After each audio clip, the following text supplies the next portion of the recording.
தந்தால் அன்றைக்கும் இல்லாத இன்று அதிகமான சூரிய வெப்பம் வெப்பம் வெயில் பட்டு வேறு பட்டு உன் பொட்டு கலந்து போச்சு. ஆமாங்க. எம்மாடி ராஜாச்சி, உன் காலையில் வந்து வழி அனுப்பு நேரத்தில் அழகா ஜோட்டி போட்டு பின்னல் பின்னி வச்சிருந்தது. சுதர பொம்பளைங்க பொம்மையாட்டி பசங்க காதுக்கு ஒரு அரைமாயம் கூந்தல் கூட வரல. அதை 1008 கோலம் பண்ணுதுங்க. லூசியா இருந்தா லூசியா என்னென்னவோ டிசைனிங் பண்ணுறதுங்க, ஒன்றும் பண்ண முடியாது. என் பொண்டாட்டி பத்தினி அழகா ஜோடி போட்டு பின்னி வச்சிருந்தாயா? பொண்டாட்டி பத்தினா என் பொண்டாட்டி பத்தினி எங்க பொண்டாட்டிங்களா பால பாடுறேன். ஏனுகா உன்னை வழி அனுப்ப நேரத்தில் அழகாக ஜோட்டி போட்டு பின்னல் இருந்த திரும்ப வந்து பார்க்க நேரத்தில் உன் கூந்தல் கலந்துக்கிற அடி மகே உன் கூந்தல் கலந்தது என்னடி?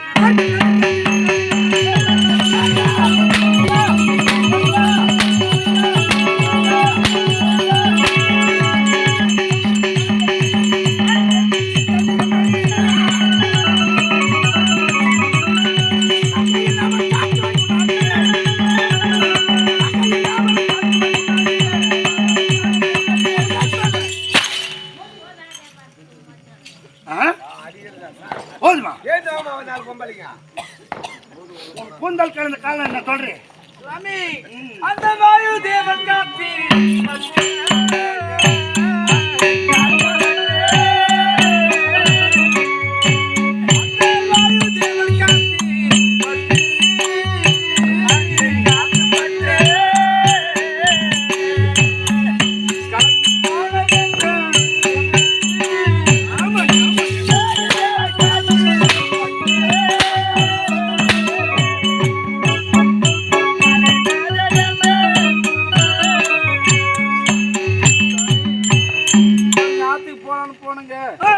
என்னைக்கு இல்லாம இன்னைக்கு திடீர்னு புயல் காத்து அடிச்சுதுங்க. அந்த புயல் காத்துல ஆளே அடிச்சுன்னு போறாங்க. அப்பேரோட பெரிய சூறாவளி காத்துல நான் நடந்து வரும்போது நான் பின்னி ஜோட்டி போட்டு சின்ன பாருங்க. அந்த ஜோட்டி அந்த சூறாவளி காத்துல கொஞ்ச நேரம் பிரிச்சுக்கிச்சிங்க.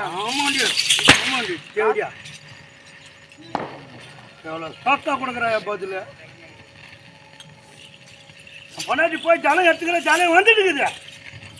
எடுத்து திரும்பி வரும்போது என்றைக்கு அதிகமான சூறாவளி புயல் காற்று. இந்த காத்துல மனுஷாலே அடிச்சும் போதா மசுல அடிச்சும் போவாதா? அப்படி அந்த வாயு தேவனுடைய காத்தானது பட்டு ஜோட்டி போட்டு இந்த ஜோட்டி பின்னி போற அளவுக்கு இன்னைக்கு காத்து அடிச்சுக்குதா காரணத்துல? வேறுபட்டு உன் பட்டு கலந்தது, காற்று அடித்து உன் கூந்தல் கலந்தது. என் பத்தினி தெய்வமே காலில் விழுந்து வழி அனுப்பினே. வழி அனுப்ப நேரத்தில் சாமி நான் நேரத்தோடு போய் ஜலம் எடுத்துன்னு நீ வாய் திறந்து பதில் சொல்லிட்டு போல. உன் கரங்களில் இருந்த கங்கனை வளையல் பேசிச்சுடி கலகலன்னு. சாமி அத்தான் நான் நேரத்தோடு போய் ஜலம் எடுத்துன்னு வந்தது. ஆனால் தற்போது திரும்பி வந்து பார்க்க நேரத்தில் உன் கரங்களில கங்கனை வளையலில் அது கங்கனை வளையல் உருண்டது.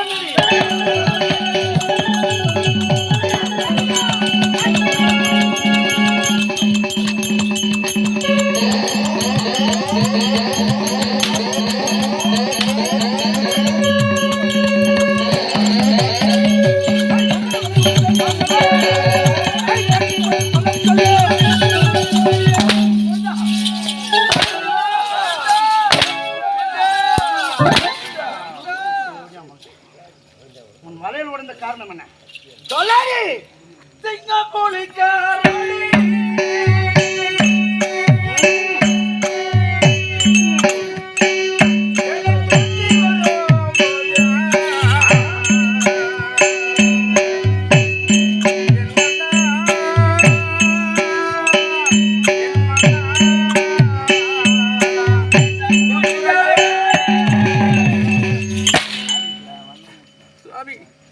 காட்டுக்கு போனுங்க எடுத்துங்க. என்னைக்கு இல்லாத இந்த காட்டுல வாழ்ற துஷ்ட மாரி சிங்கம் புலி கரடி மொத்தம் ஒன்னா சேர்ந்து என்ன துரத்தின்னு வந்ததுங்க. உயிரை கையில புட்டின்னு இந்த பக்கம் போத்த அந்த பக்கம் போத்து தெரியல. இந்த பக்கம் தான் வருதுன்னு ஒண்ணும் தெரியல. போனுங்க ஒரு கால் தடிக்கு ஒரு பெரிய பள்ளத்துல கீழே விழுந்துட்டுங்க. கால் தடிக்கு கீழே விழுந்தங்க. அந்த பள்ளத்துல ஒரு பெரிய பாறை இருந்தது. ஒரு பாறை. அந்த பாறையில முகம் விழுந்து செஞ்சுன்னா நம்ம முகம் தெரியாது அப்படின்னு 2 கையை முகத்துக்கு முன்னாடி இப்படி வச்சு கீழே வந்தங்க. என் கையில் இருக்கிற வலையில பாறை பட்டு வண்டி போய்க்குது.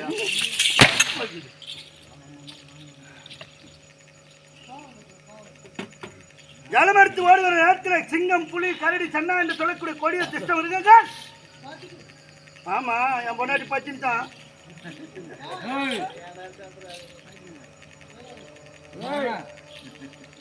அப்படி துரத்தி வர நேரத்தில் எந்த வழிதான் ஓடுறோம், எந்த வழி ஓடணும், உயிரை காப்பாற்றணும்னு ஓடியாந்துக்கிறேன் என் பொண்டாட்டி. வரும்போது ஒரு பெரிய பள்ளம், 60 அடி பள்ளம். அந்த பள்ளத்தில் அப்படி தலைக்கப்புறம் விடணும்னா பெரிய ஒரு பாறை. தலைக்கப்புறம் இப்படி விடணும், தலை போய் தானே அந்த பாறை மேலே போடும். பாறை மேலே நம்ம தலைப்பட்டு நம்ம செத்து போயிட்டோம்னா நம்மள மாரி பத்தினி வேற யாருன்னா நம்ம புருஷனுக்கு வந்துட்டு போறான்னு எனக்காக உன் உயிரை காப்பாற்றணுமேனு அந்த பாறை மேலே அப்படி தலை விழும்போது அப்படி கை வச்சு பாறை மேலே பட்டு வலையில் பொடியா வாங்கி போச்சு. என்னைக்கு இல்லாத இன்னைக்கு மொத்தமா நடந்து போகுதா என் குடும்பத்துல. வேறுபட்டு உன் பட்டு கலந்தது, காற்றடித்து உன் கூந்தல் கலந்தது, பாறை மீது பட்டு கங்கன வலையில் பொடியா வாழ்ந்து போச்சு. அப்படியா ராஜாச்சி, என் பச்சினி தெய்வமே கிண்டல் கொடுத்தா வச்சாங்க. என்ன என் பொண்டாட்டி காலில் வருவேன்னு என் பொண்டாட்டி பச்சினி பொண்டாட்டி பச்சின் பலப்பட்டு நான் சொன்னேன். கண்ணே ரேணுகா சுவாமி, என்றைக்கு இல்லாது எல்லாம் தவறி போச்சு. ஆனா உன்ன மாதிரி உலகத்துல அழகு எவ்வளவும் கிடையாது. சக்தி தேவி உன்ன மாதிரி அழகு உலகத்துல யாரும் ஒன்றும் பொண்ணா போறக்கல. ஆனா உன் வழி அனுப்பு நேரத்துல அழகா சேலை கட்டி சும்மா அப்படி அம்மன் சேலை மாதிரி வழி அனுப்புனேன். திரும்பி வந்து பார்க்க நேரத்து உன் சேலையானது கந்தல் கோலமா கிழிந்திருக்கிற ரேணுகா, அப்படி சேலை கிழிந்தது.